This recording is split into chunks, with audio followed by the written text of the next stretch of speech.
अस्सलाम वालेकुम व्यूअर्स, आप देख रहे हैं वेव्स में इफ्तिखार चौधरी। दोस्तों, अगर आप मेरे चैनल पे नए हैं या आपने अभी तक मेरा चैनल सब्सक्राइब नहीं किया तो मेहरबानी इसको सब्सक्राइब करें और बेल का बटन जो ज़रूर दबा दें। बेल आइकॉन होता है उसको ज़रूर दबाया करें। इसका एक मकसद होता है ना कि जैसे आप जिसने बेल का आइकॉन दबाया उसको ऑल नोटिफिकेशन मिलते हैं। जैसे ही वीडियो अपलोड होती है तो उसको नोटिफिकेशन फ़ौरन पहुँच जाता है तो वो देख सकते हैं। गाइस, हमारा आज का टॉपिक है CPEC. CPEC means one belt one road. CPEC का जैसे ही नाम आता है तो हमारे जहन में चाइना आता है। डेफिनेटली ये चाइना का एक प्रोजेक्ट है पाकिस्तान के लिए, और पाकिस्तान से ज़्यादा वो उसके अपने मफाद में है ये। जैसा कि आप जानते हैं कि इंसान की जबल्लत में ये चीज़ शामिल होती है कि वो जहाँ भी रहता है अपने इर्द गिर्द का माहौल जायजा लेता रहता है। यानी जिस माहौल में वो रहता है वो चाहता है कि मेरे आगे क्या है, मेरे आगे कौन सी दुनिया है। इसलिए वो नए नए रास्ते तलाश करता है, नए लोग तलाश करता है, नई तहजीबें तलाश करने की कोशिश करता है। इसी तरह हज़ारों साल पहले जब चीनी लोगों ने दुनिया को एक्सप्लोर करने के लिए अपने इलाके से 4 रूट बनाए। ये बेसिकली दुनिया को एक्सप्लोर करना एक मकसद था ही, लेकिन शुरू में चाइना के पास, चाइना तो नहीं उसको कहते, चाइना तो बाद में नाम बना, वो एक तहजीब थी। तो वहाँ इनकी जो मेन प्रोडक्ट थी वो ये रेशम थी जो कीड़े से बनती थी। अब उसको उन्होंने इर्द गिर्द की ट्रेडिंग के लिए, उसके लिए दुनिया को एक्सप्लोर करने की कोशिश की। इस लिहाजा उन्होंने दुनिया से 4 रूट बनाए।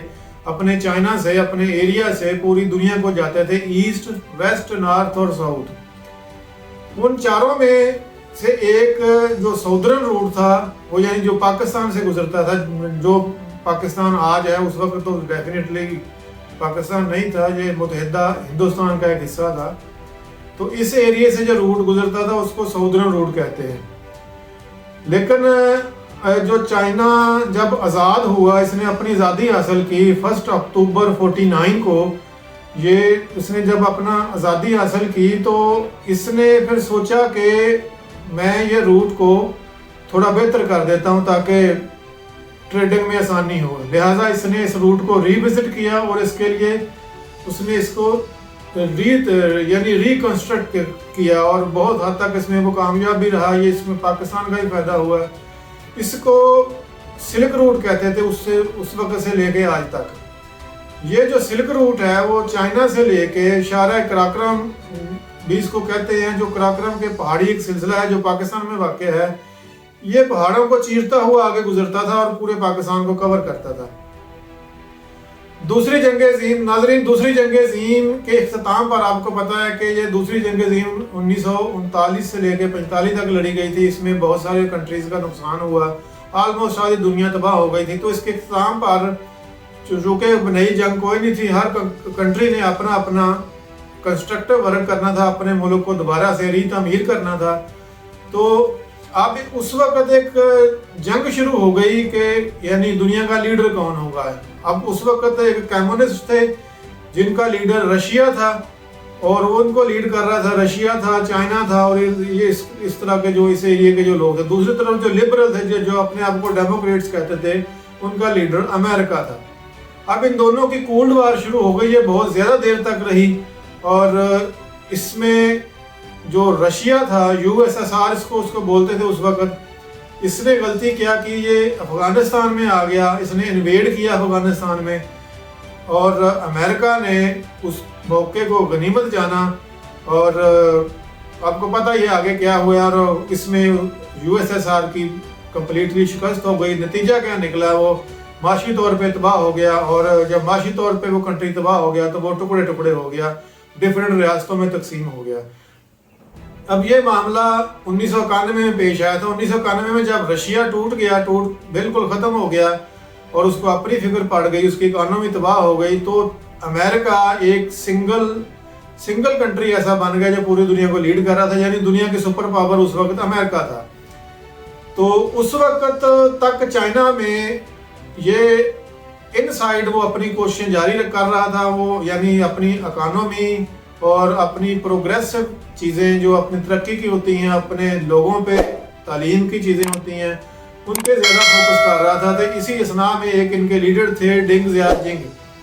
डेंग जियापिंग जो थे वो इसने बहुत ही यानी ये बहुत प्रोग्रेसिव आदमी था, उसने चाइना को कहाँ से कहाँ पहुँचा दिया। ये चाइना की जो ग्रोथ है वो 80 से लेके तकरीबन 91 तक, अगर आप 90 या 2000 का डाटा देख ले तो उसकी ग्रोथ इतनी बढ़ गई थी कि वो चाइना अपनी इकोनॉमी के लिहाज से, अपने दूसरे मामलात के लिहाज से तकरीबन खुद कफील हो गया था। जहाँ तक उसकी जीडीपी का तल्लक है तो वो 20 ट्रिलियन डॉलर की, US डॉलर की इसकी जो जीडीपी हो गई थी। और उसकी अगर हम कंपेयर करते हैं अमेरिका से, तो अमेरिका के 25 है, यानी 25 और 20 का जो डिफरेंस है सिर्फ 5 ट्रिलियन है।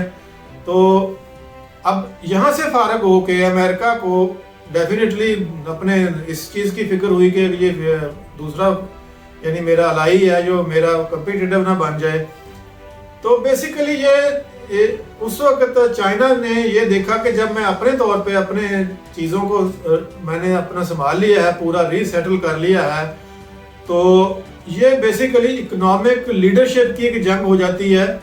वो जो चाइना चाहता था उसने इसकी तरफ थोड़ा फोकस करना चाहा कि अगर यानी टाइम भी अगर देखा जाए तो उस वक्त अमेरिका ही एक लीडर था, तो क्यों ना हम कोशिश करें और इसके बराबर आए। तो ये basically it's a new political and economic एक लीडरशिप की एक जंग थी, जिसमें जो आज तक जारी है, अभी ख़त्म नहीं हुई। इसको दूसरे अल्फाज में आप ये कह रहे हैं कि जियो पॉलिटिकल डोमिनेशन का एक विश थी, ये एक जंग थी जो टिल टुडे जारी है। अब चाइना ने इस वक्त सोचा कि मैं क्यों ना कोई ऐसा काम करूं कि बहुत सारे कंट्रीज मेरे अंडर आ जाए। जैसे ऑक्टोपस होता है ना, वो उसके पंजे डिफरेंट जगह पे गाड़े होते हैं और वो बैठा एक जगह होता है। तो इस तरह का उसने पॉलिसी बनाई। उसने सोचा कि पाकिस्तान है, नाइजीरिया है, बांग्लादेश है, इंडोनेशिया है, मलेशिया है, रशिया है, इवन इसराइल है, सिंगापुर है, इजिप्ट है और बहुत सारी 70-80 कंट्री हैं। तो इनमें इसने अपने जो इकोनॉमिक एजेंडा था वो करने का कोशिश की। तो इसने इसको जो यानी ये एजेंडे की तकमील के लिए उसने जो अपना एक लेआउट बनाया, उसमें जो डेवलपमेंट के काम थे वो पोर्ट्स थे, रेलवे थे, हाईवेज थे, पावर स्टेशन थे और दूसरी इस तरह की चीज़ें जो उन्होंने अपने एजेंडे में रखी। तो अब क्वेश्चन ये होता है कि चाइना ऐसा क्यों करना चाहता था पाकिस्तान के साथ। यानी पाकिस्तान के साथ CPEC का जो एग्रीमेंट है उसको क्या ज़रूरत थी, यानी क्या मतलब पाकिस्तान की ज़रूरत थी या चाइना की ज़रूरत थी। अब सोचने की बात ये है। तो इसके लिए हम आपको बताते हैं कि चाइना का इस वक्त, या ये बेसिकली ये डाटा 2000 का है, उसके बाद तो भी चल रहा है, चाइना का जो 70% ऑयल है वो इंपोर्ट होता है। यानी वो 30% अपनी जो प्रोडक्शन है वहाँ से पूरा करता है और 70% ऑयल इंपोर्ट करता है।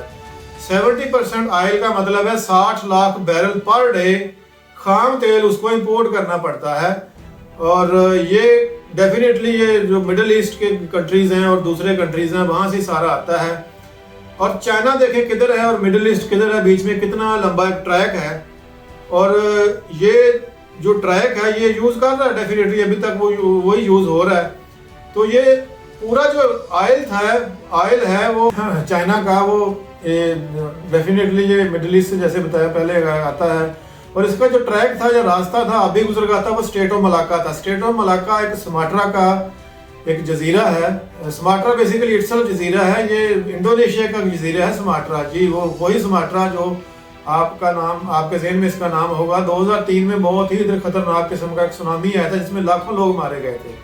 तो ये सुमात्रा जजीरा से जो ट्रैक गुजरता है इसको कहते हैं वो state of Malacca. State of Malacca, अब इसका जो दहाना है वो मलेशिया से होके आता है, यानी इसका जो कंट्रोल है वो मलेशिया के पास है। तो मलेशिया, अब चाइना ने ये सोचा कि फ्यूचर में हो सकता है कि मलेशिया से मेरे हालात अच्छे ना हों, चूँकि वो अमेरिका का अलाई है, तो उसने इसका अल्टरनेटिव ढूंढने की कोशिश की। अल्टरनेटिव क्या था, उसको नियरेस्ट जो था वो इंडियन ओशन था। इंडियन ओशन मीन्स जो पाकिस्तान का ग्वादर है या कराची है, वहाँ तक उसने इसकी जद्दोजहद शुरू की। और 2013 में इन्होंने इस चीज़ को अमली जमा पहनाया जब पाकिस्तान के साथ सी पैक शुरू किया। तो क्वेश्चन ये होता है कि वो क्यों चाहता था ऐसा। आपको पता है कि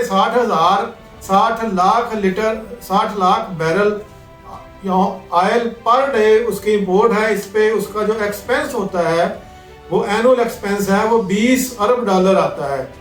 और उसमें जो उसको ट्रैक की जो लंबाई है वो 12,000 किलोमीटर है, यानी छोटा ट्रैक नहीं है। यही अगर वो ग्वादर के थ्रू करता है तो वो जो 12,000 है वो 3,000 पे आ जाता है, यानी ऑलमोस्ट 75% उसका ट्रैवलिंग बच जाती है। और जो कास्ट है वो 5 अरब डॉलर बन जाती है, यानी चाइना को 15 अरब डॉलर की सेविंग है और टाइम की सेविंग है। और इसके अल्टरनेटिव क्या है, पाकिस्तान को डेफिनेटली ये 5 अरब डॉलर पाकिस्तान कमाएगा। 5 अरब डॉलर का अगर आज के आप रेट पे देखें तो वो 1400 या 1450 अरब बनता है पाकिस्तानी रुपीस में। तो इसलिए पाकिस्तान भी इंटरेस्टेड था इसमें। और इसमें जो पाकिस्तान ने तो ज़ाहिर है इसको एग्री कर दिया, और जो दोनों का जो म्यूचुअल बेनिफिट्स है उसी ने इनको फोर्स किया कि वो ये एग्रीमेंट कर ले। तो पाकिस्तान अब इन्होंने ये सी पैक यानी 1 बेल्ट 1 रोड साइन कर लिया है। ये बेसिकली काशगर से लेके ग्वादर तक एक रोड है, उसका नाम है। और इस रोड इन्होंने डेवलप करनी है। रोड डेवलप करने से मुराद है इसमें बहुत सारे, यानी पूरे कंट्री को उन्होंने इस रोड से कनेक्ट करना है वाया अच्छी मोटर बेस के थ्रू, या दूसरी जो जीटीएम क्या होती है जिसको आप जीटी रोड कहते हैं, इस तरह की जो बड़ी रोड्स होती है उसके साथ इसको पूरे को कनेक्ट करना है। जहां रेलवे की ज़रूरत है वहां रेलवे ट्रैक बिछाने हैं। और अब डेफिनेटली जब इतनी बड़ी लंबी रोड बनेगी तो साथ साथ जो 44 तकरीबन 44 इंडस्ट्रियल जोन बनने हैं। इंडस्ट्रियल जोन में इंडस्ट्री लगनी है जिसका दोनों मुल्कों को फायदा होगा। तो ये बेसिकली जो ये रूट है, या इसको सी पैक का रूट कहते हैं, ये कहाँ से गुजरेगा, ग्वादर से, ये काशगर से होता हुआ गलगित से, पेशावर से, डेरा इस्माइल खान, इस्लामाबाद, लाहौर, मुल्तान, हैदराबाद, कराची, और उसके बाद ये ग्वादर में जाके ख़त्म हो जाएगा। और ग्वादर की जो पोर्ट है उसका जो पोर्ट है बेसिकली काम तो उधर है ना सारा। और पोर्ट की जो डेवलपमेंट है जो इसका दूसरा ऑब्जेक्टिव है, यानी उसने पोर्ट पाकिस्तान की जो ग्वादर की पोर्ट है ये दुनिया की डीपेस्ट पोर्टों में शुमार होती है। यानी चंद पोर्ट्स हैं दुनिया में जो गहरी होती हैं। गहरी का मतलब है वहाँ बड़े जहाज आएंगे और यानी बहुत सारा कार्गो आ सकता है, कास्ट का कम हो जाती है। तो इसके लिए उन्होंने इसको डेवलप करना है ग्वादर को। ग्वादर को डेवलप करने के लिए सबसे पहले पोर्ट पे काम होना है, फिर उसने बहुत सारे इंफ्रास्ट्रक्चर बनाने हैं, पूरा एक state of the art airport बनाना है। इसके अलावा बहुत सारे दूसरे प्रोजेक्ट हैं, फॉर एग्जांपल सड़कें हैं, रेलवे हैं, जैसे लाहौर में ऑरेंज लाइन है, ये भी इसी प्रोजेक्ट का हिस्सा है। दूसरा 887 किलोमीटर जो शाहरा कराक्रम है उसकी दोबारा इसको रिकंस्ट्रक्ट करना है। 42 है। और ये इंडस्ट्रियल जोन बनने हैं, ये पूरे एरिया में जितने इंडस्ट्रियल जोन बनेंगे वहाँ बिजली के प्रोजेक्ट लगने हैं।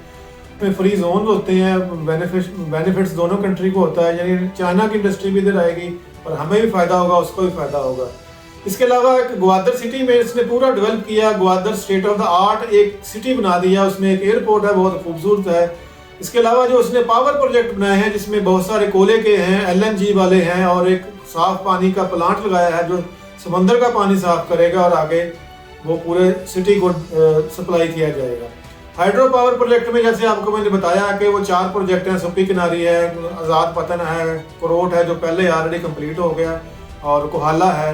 LNG के बहुत सारे प्लांट हैं। और इसके अलावा अब सारे प्रोजेक्ट में से पाकिस्तान को जो मिला है अभी तक, एक तो इन्वेस्टमेंट आई है, दूसरा 1,90,000 जॉब्स हैं जो पाकिस्तानी अवाम को या पाकिस्तान के लोगों को मिली है।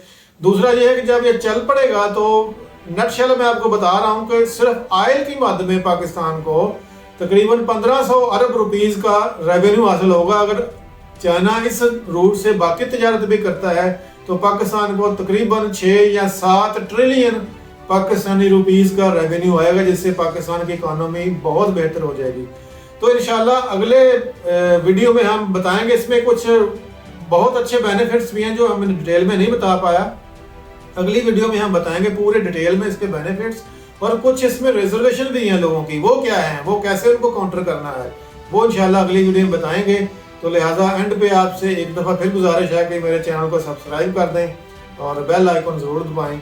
ओके, अल्लाह हाफिज़।